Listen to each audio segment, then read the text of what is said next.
these few days here, are you working more on the first 6 weeks, or now you already started working on Kentucky? Yeah, just, big thing is we're trying to work on situational football, just emphasizing on third downs, on red zones, 2-minute drills, just have a big emphasis on that, and then also developing some of the young players, making sure that they're ready so when their time comes in the spring, they've got some good reps too.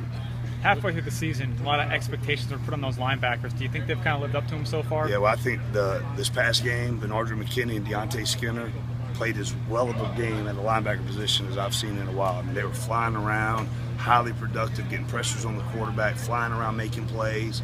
When we came out at halftime, I told both of them, you have to take over this game for us to win it.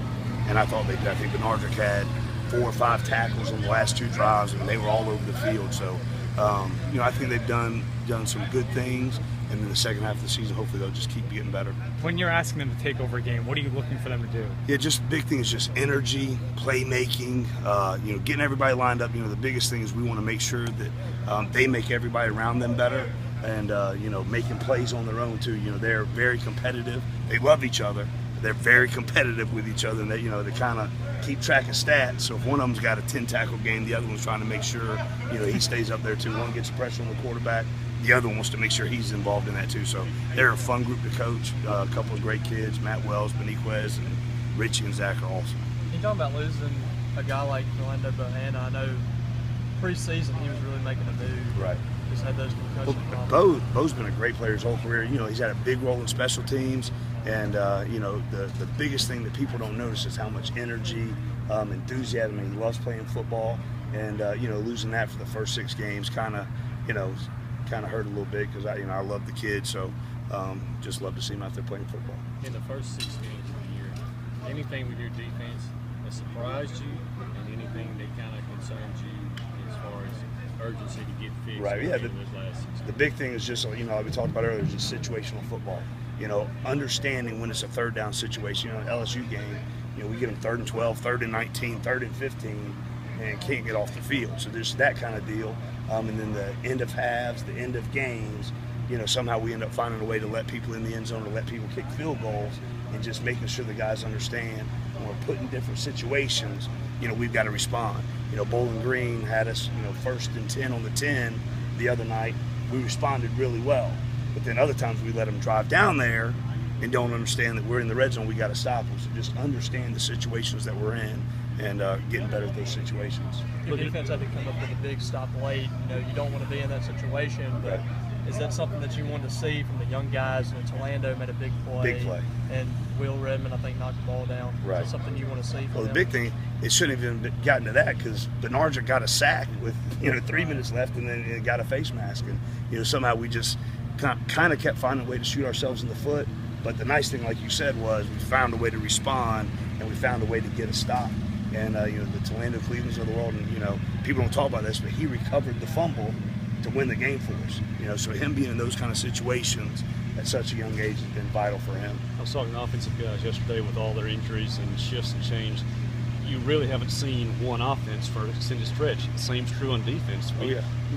Neither you nor your opponents have seen the full defense out there for a single stretch. Yeah, since play 7 of the Oklahoma State game, when our starting strong safety, Jay Hughes, goes down, and then play 9, Jamerson Loves goes down. But, the guys have done a good job stepping up. Whoever's in there, Preston Smith had a huge game against LSU, didn't play this past week, so, the guys step up.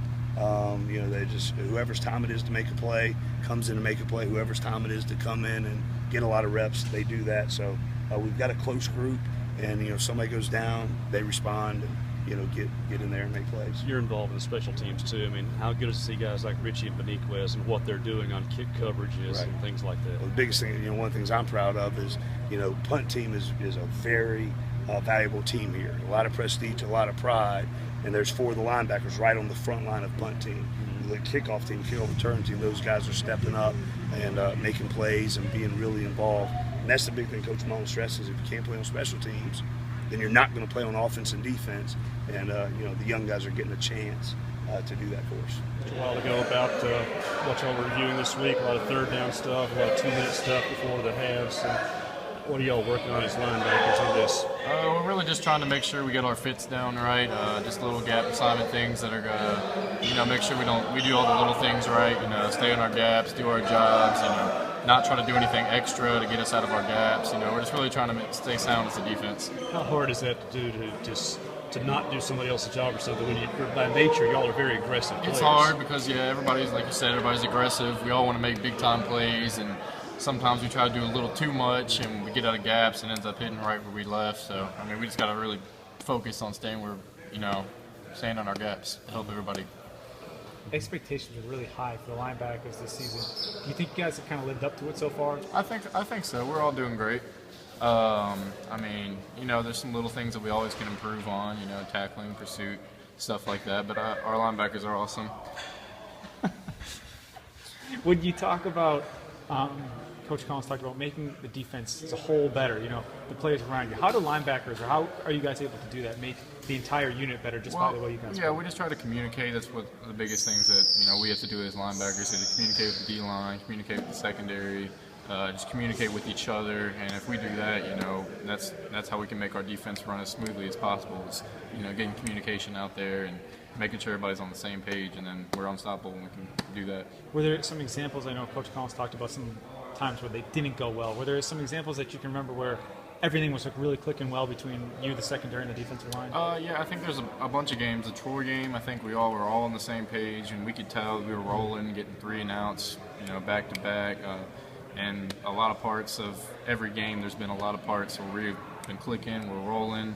There's been some issues, little minor things that we, had to work on, but pretty much in parts of every game, and especially, Troy game, Alcorn, games like that, Auburn for a long while, Oklahoma State, we were really showing what kind of defense we have, and, some little things that, like gaps and silly stuff that we got to correct.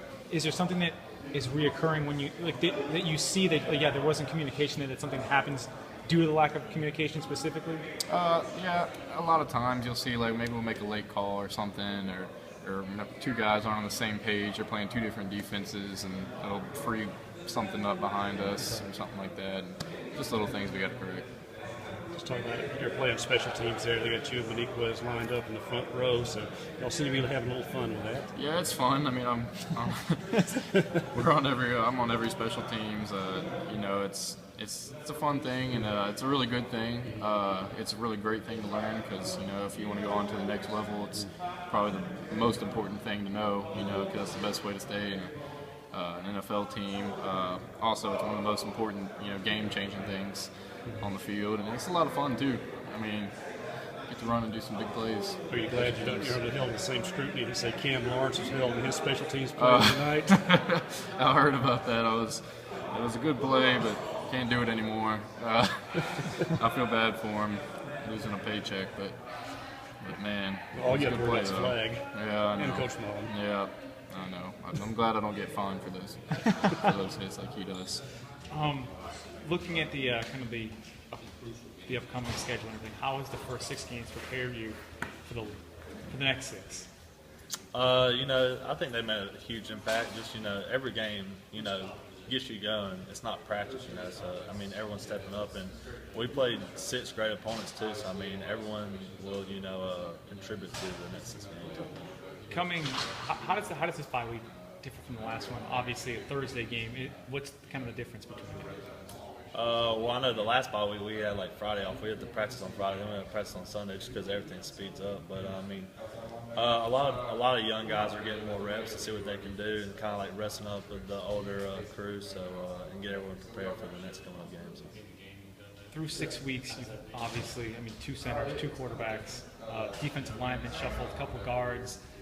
What's the last 6 weeks been like? It seems like it's almost been longer than it has been because of all the kind of the shuffling and all the stuff that's happened to you guys. Yeah, it's a part of football. People go down, things happen, but we've been working through it. It kind of, I don't know. It's not been bad or anything, but we've been working through it. It's just been a thing we had to work through, but it's not a big deal.